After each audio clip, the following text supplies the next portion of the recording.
नमस्कार।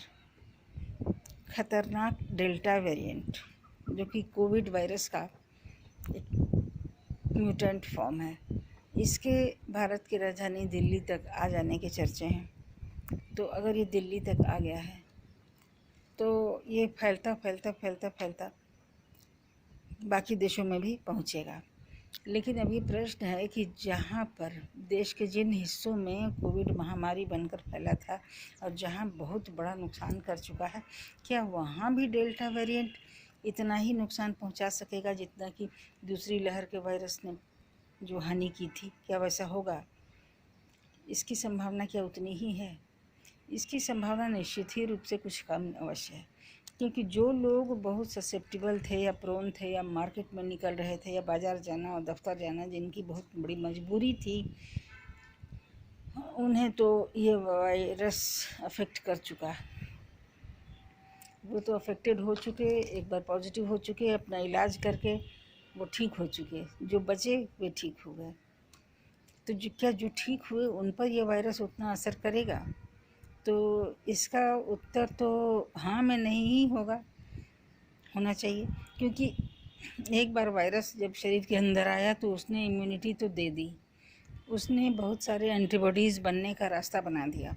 एंटीबॉडीज़ उनके अंदर स्वाभाविक रूप से प्राकृतिक रूप से बन गए।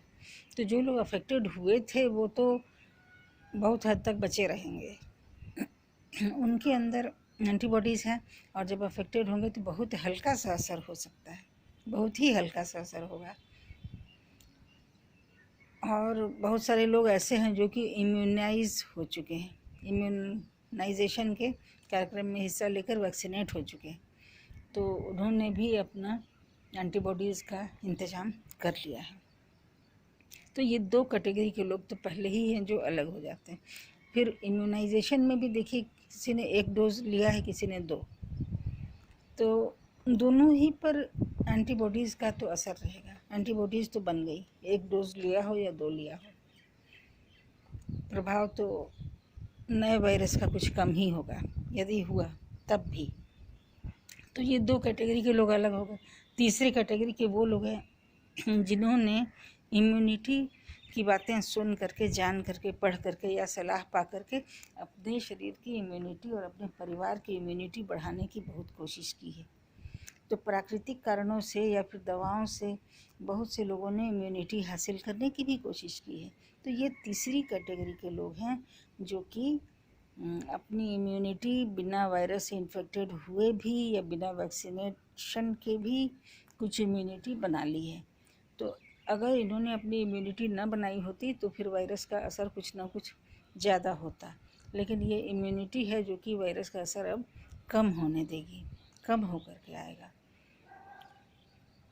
और अगर वायरस के असर को थोड़ा सा भी कम किया जा सके तब जान के खतरे तो कम हो जाते हैं। और चौथी कैटेगरी के ये लोग हैं जो लोग सोशल डिस्टेंसिंग का पालन करते हैं, कोविड गाइडलाइंस का पालन करते हैं, कोविड प्रोटोकॉल्स का पालन करते हैं, या फिर कुछ दवाएं लेकर के पहले ही अलर्ट हैं और अपने बच्चों को और ससेप्टिबल लोगों को बचा करके रखते हैं। Mask, hand gloves, sanitiser, social distancing इत्यादि का पालन करते हैं। तो ये भी कुछ हद तक ये लोग भी कुछ हद तक प्रोटेक्टेड होंगे। तो ये 4 कैटेगरी के लोग तो पहले ही हैं जो निकल गए। अब 5वीं कैटेगरी ये है जो कि प्रोटेक्टेड नहीं है, और कुछ जिसने वैक्सीनेशन भी नहीं लिया है और जिसने और कोई उपाय भी नहीं किए हैं और जिन्हें कोरोना हुआ भी नहीं है। तो ये लोग थोड़े ससेप्टिबल हैं। ये लोग अगर थोड़ा सा दूरी बरतें और भीड़ भाड़ से बचने की कोशिश करें तो निश्चित रूप से ये जो तीसरी लहर आने वाली है, जो आना शुरू भी हो गई है, उसका असर उतना व्यापक नहीं होगा। फिर मिलते हैं। जय हिंद, जय भारत।